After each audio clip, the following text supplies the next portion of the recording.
নমস্কার বন্ধুরা, Sujata village cooking এ আপনাদের অসংখ্য অসংখ্য ধন্যবাদ জানাই। আজ আমি আপনাদের মাত্র 10 মিনিটে চা বসিয়ে দারুণ মজাদার একটি ইউনিক কাবাব রেসিপি শেয়ার করব, ব্রেড কাবাব। আপনারা কখনো হয়তো বাড়িতে বানিয়ে দেখেননি, একবার অন্ততপক্ষে এরকম ভাবে বানিয়ে নিতে পারেন। খেতে পুরো দুর্দান্ত হয় আর একেবারেই মুচমুচে, আর মাত্র 10 মিনিটে বানিয়ে নেবেন। এই যে কত সুন্দর হয়েছে দেখে নিশ্চয়ই বুঝতে পেরেছেন। এর জন্য পুরো রেসিপিটা দেখতে থাকুন, আশা করি আপনাদের খুবই ভালো লাগবে। সাথে চ্যানেলে নতুন বন্ধু হয়ে থাকলে অবশ্যই চ্যানেলটিকে সাবস্ক্রাইব করে নেওয়ার অনুরোধ থাকলো।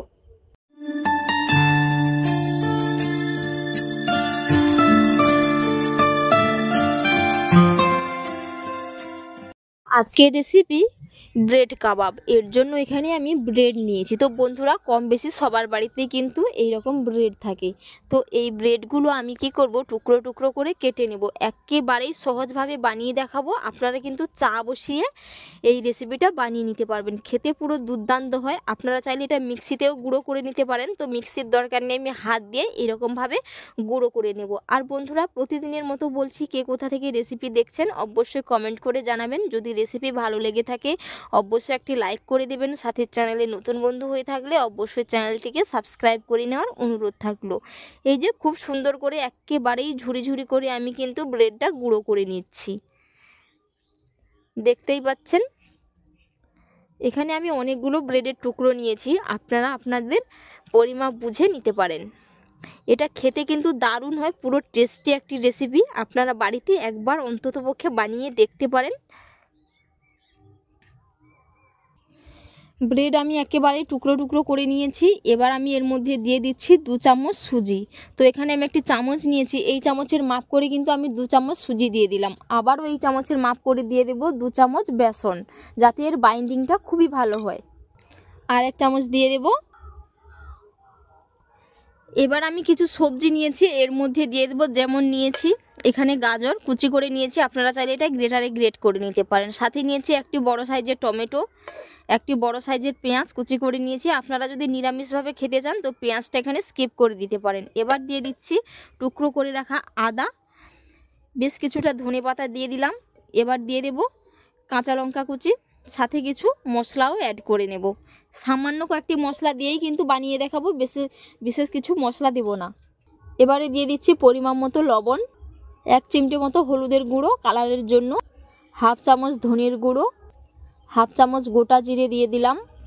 এবার দিয়ে দেব 2 চামচ সাদা তিল। তো বন্ধুরা, এখানে আপনারা সাদা তিলটা দেওয়ার চেষ্টা করবেন, খেতে পুরো দুর্দান্ত হয় এই তিলটা দিলে কিন্তু। আর শীতের দিনে কিন্তু কম বেশি সবার বাড়িতে তিলটা থাকে, যেহেতু এই সদ্য শীতটা পেরিয়ে যাচ্ছে, তো সবার বাড়িতে কিন্তু তিলই আছে, এর কারণে আমি এখানে তিলটা দিয়ে দিলাম। এবার আমি অল্প করে একটু জল দিয়ে খুব ভালো করে মিশিয়ে নেব। প্রথমে আগে মিশিয়ে নেব, দেখে নেব জলের পরিমাপটা কতটা প্রয়োজন, সেই অনুমাপ বুঝে কিন্তু আমি জলটা এর মধ্যে দিয়ে দেব। তো বন্ধুরা, এখনো পর্যন্ত কিন্তু এর মধ্যে আমি জল অ্যাড করিনি, দেখে নিশ্চয়ই বুঝতে পেরেছেন কেমন হয়েছে। এর মধ্যে একেবারে অল্প করে একটু জল দিয়ে দেব। এই যে সামান্য অল্প করে একটু জল দিয়ে দিয়েছি।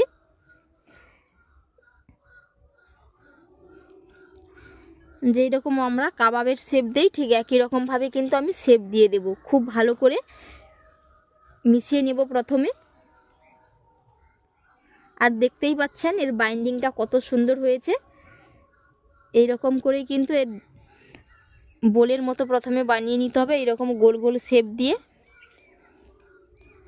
এই যে বন্ধুরা, দেখতেই পাচ্ছেন কেমনভাবে হয়েছে। এই রকমভাবে কিন্তু সবগুলো এক এক করে বানিয়ে নেব। সাথে হাত দিয়ে একটু এরকম করে একটু চ্যাপটা করে নেব। আপনারা চাইলে এরকম বোলের মতোও রাখতে পারেন, যেহেতু আমি কাবাবের শেপ দেব, তো এর কারণে আমি এরকম সামান্য একটু চ্যাপটা করে নেব। এই যে দেখতেই পাচ্ছেন কত সুন্দর হয়েছে। আবারও একটা ঠিক একই রকমভাবে বানিয়ে নিচ্ছি।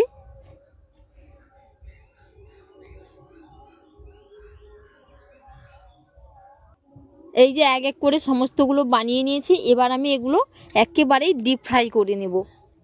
এইদিকে আমি উনুন জ্বেলে কড়াই বসিয়ে দিয়েছি, কড়াইয়ের মধ্যে বেশ কিছুটা তেল দিয়ে তেলটা খুব ভালো করে গরম করে নেব। তেল খুব সুন্দর হয়ে গরম হয়ে গেছে। এবার আমি এর মধ্যে কাবাবগুলো দিয়ে দিচ্ছি।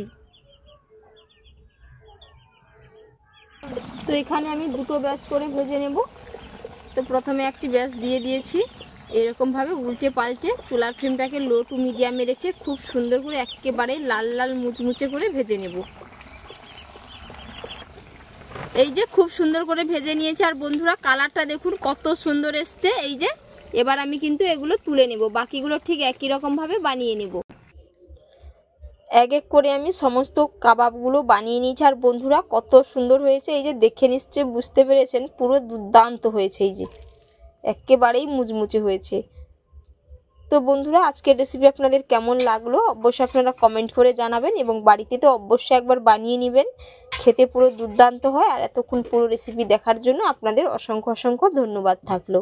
আপনাদের সাথে নেক্সট অন্য একটি রেসিপিতে দেখা হচ্ছে। ভালো থাকবেন, সুস্থ থাকবেন, ধন্যবাদ।